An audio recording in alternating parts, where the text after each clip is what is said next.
Olá, bom dia, boa tarde, boa noite. Mais uma vez aqui estamos para tentar falarmos, alguma coisa sobre o nosso dia a dia e principalmente esse dia a dia tendo como pressuposto, eu acho que a gente não pode perder de vista, tendo como pressuposto uma abordagem teológica, algo que seja bastante plausível e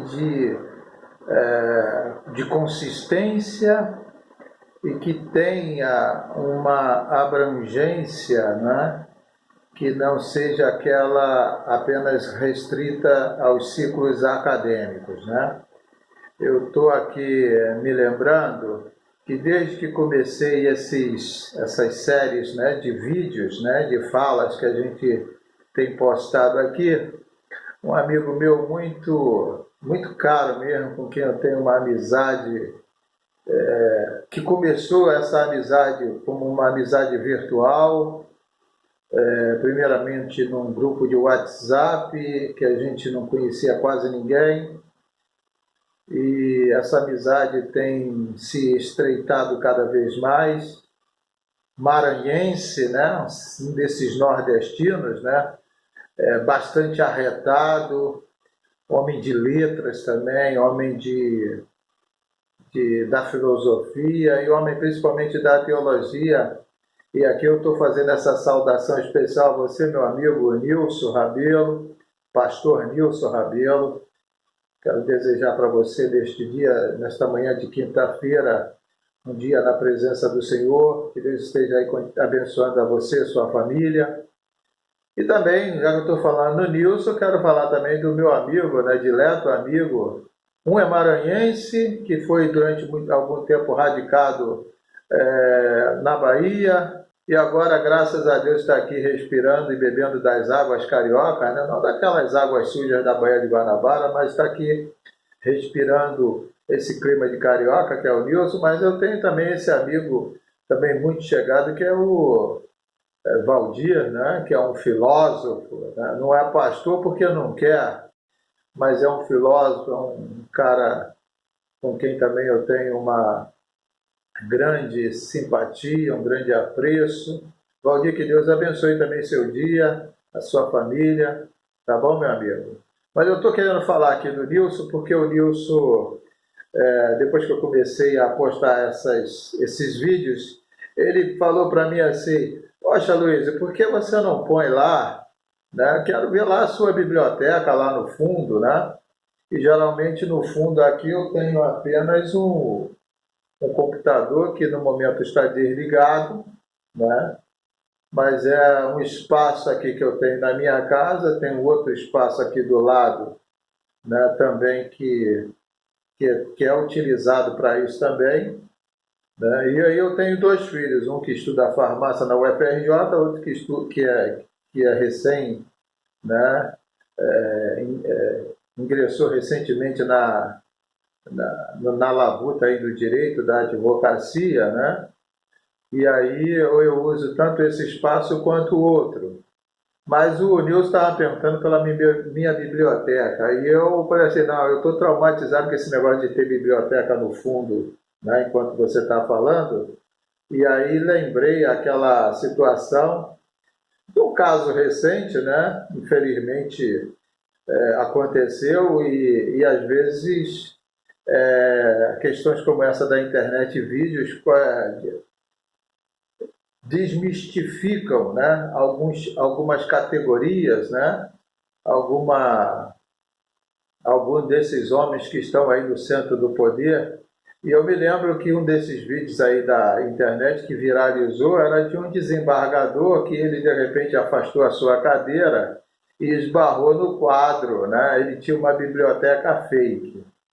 Então, não é o meu caso, eu estou traumatizado de ver aquilo e eu preferi não fazer nada de fundo, até porque a minha casa aqui em cima ela está toda desarrumada, ela está vazia, né? Eu e minha família ocupamos a casa de baixo desse imóvel e a casa de cima está apenas sendo utilizada para isso, para alguma coisa de trabalho, estudos, né? Que eu tenho filhos ainda que estão, um trabalha, já trabalha com direito, o outro está ainda na universidade, e aí é local de estudo, de reflexão, e eu também uso esse espaço, né? Afinal de contas o imóvel é meu. Mas eu quero mostrar para vocês que essa nossa conversa, ela tem como esse pressuposto, como eu disse, a questão teológica, mas eu não gosto muito dessa coisa mais elitizada, e elitizada no sentido de fazer com que a teologia seja algo eminentemente acadêmico, né? Eu acho que isso tem lá o seu valor, tem lá a sua relevância, mas para o que nos interessa aqui, para esse tipo de conversa, né? E o tipo de ferramenta que nós aqui estamos utilizando, né? A gente não pode apenas revestir todos as nossas falas, né? E dar uma conotação tão somente acadêmica, né? Um academicismo exacerbado, exagerado, né? Assim como existe algumas postagens de vídeos que a gente vê, por outro lado, algo que poderia ter uma abordagem teológica mais séria, a gente vê levado para um outro extremo que a única coisa que a gente tem que fazer é balançar a cabeça e dizer que é lamentável que as coisas caminhem numa direção como essa.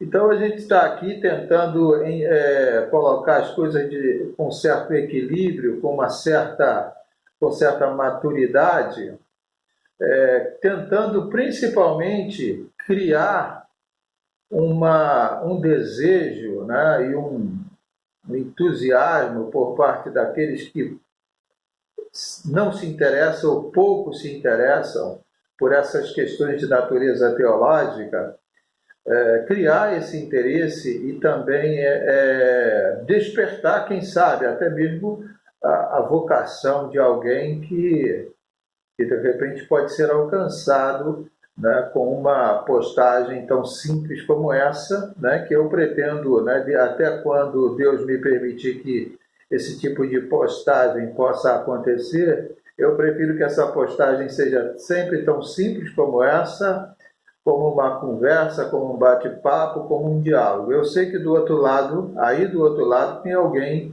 que vai acessar o que está acessando essas séries de vídeos e, de alguma maneira, tudo isso que a gente tem conversado aqui vai propiciar, né, alguma coisa de bom na sua vida, no seu coração e, quem sabe, despertar o seu interesse para este lado, né, da vida, né, que a gente precisa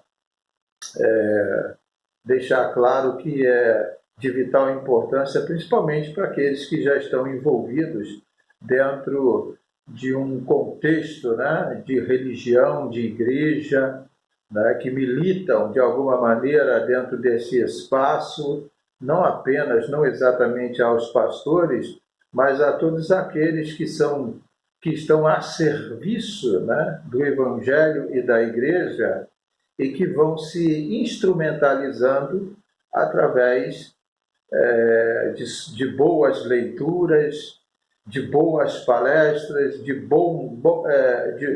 boas, né, publicações ou postagens das próprias mídias sociais. Eu acho que as mídias sociais, de certa forma, prestam esse serviço, né, à igreja. Então, é sempre com esse interesse, é sempre com a intenção de que as coisas caminhem da melhor forma possível, né? E aí, como nós dissemos, e como nós temos feito, pelo menos nas duas últimas postagens, a gente tem falado da Bíblia, da Escritura Sagrada, e vocês hão de convir que nestes últimos tempos algumas discussões ou alguns debates acerca da Escritura tomaram alguns vultos que foram, de certa forma, ou interpretados, né, deliberadamente de forma distorcida, ou foram realmente falas equivocadas de quem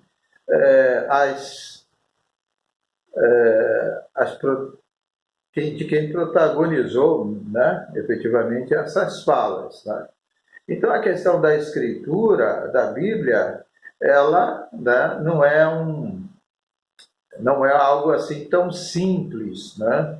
Não é algo tão simples, né? E que, na medida que o tempo vai passando, uma resposta teológica continua sendo cada vez mais uma necessidade.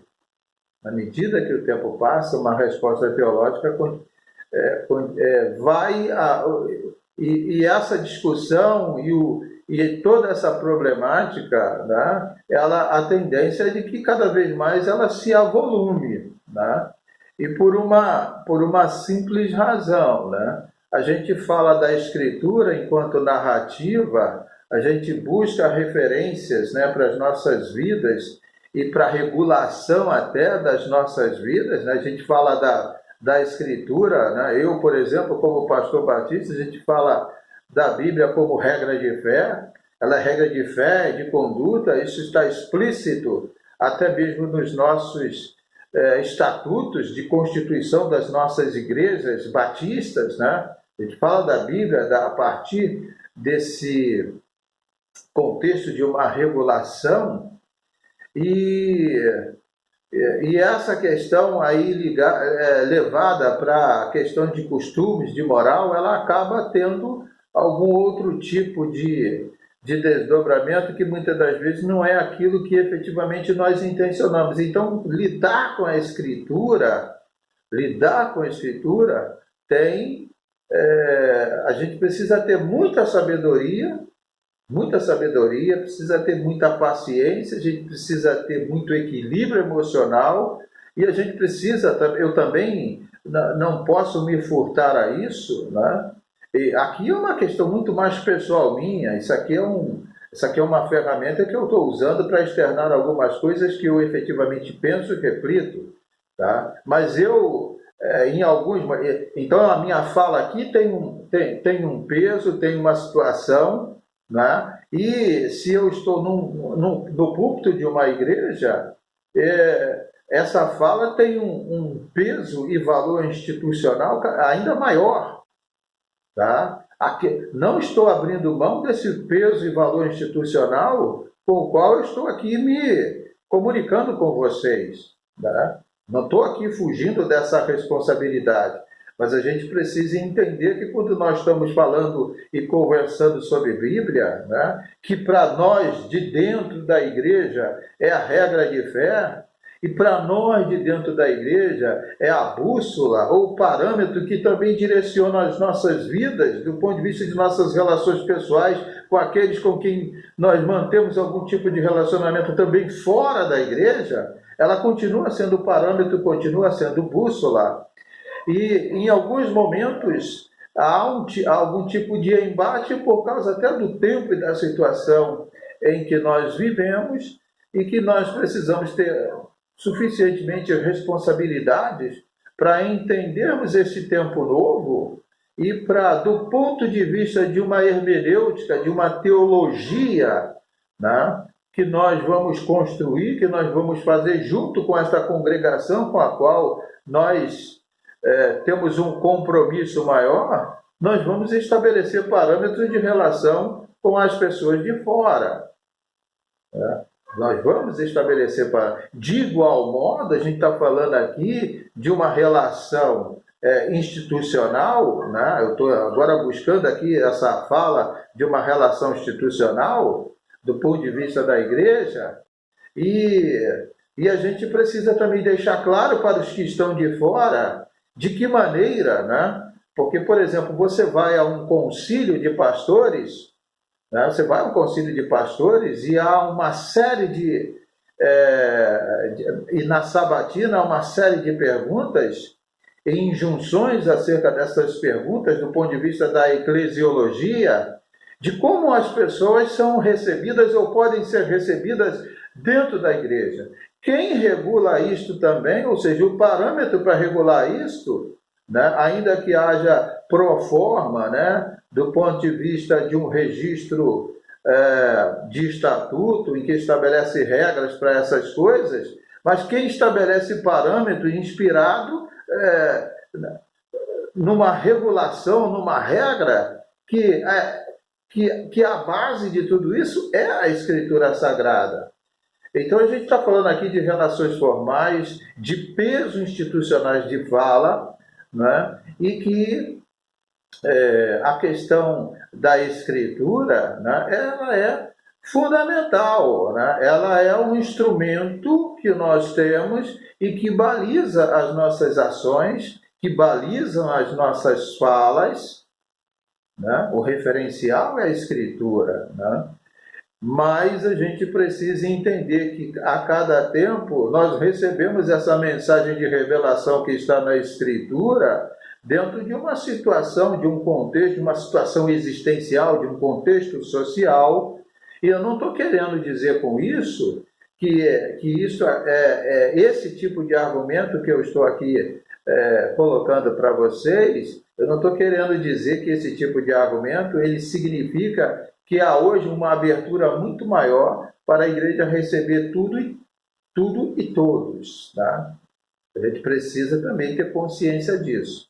Mas a maturidade, e eu acho que a gente precisa avançar em termos de maturidade do ponto de vista institucional da igreja e da relação que nós temos que ter, que nós vamos ter com aquilo que está fora da igreja, que é a comunidade, né?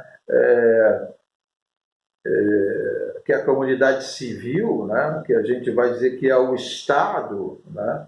Tudo tem um peso e um valor institucional, né? Então, é fundamental essa discussão e o preparo teológico para que nós tenhamos, né, em mente que nós somos cobrados, né? Nós somos chamados a dar uma definição das coisas como nós entendemos, de como nós as recebemos. Nós temos sim, e não podemos nos furtar a esta responsabilidade. Então, num primeiro momento, eu quero deixar essa palavra com vocês, esperando, né, que esse tipo de palavra tenha realmente algum tipo de relevância na sua vida e principalmente no seu relacionamento com a sua igreja, com o mundo e principalmente com o nosso Deus. Que Deus abençoe. Obrigado mais uma vez pela sua atenção.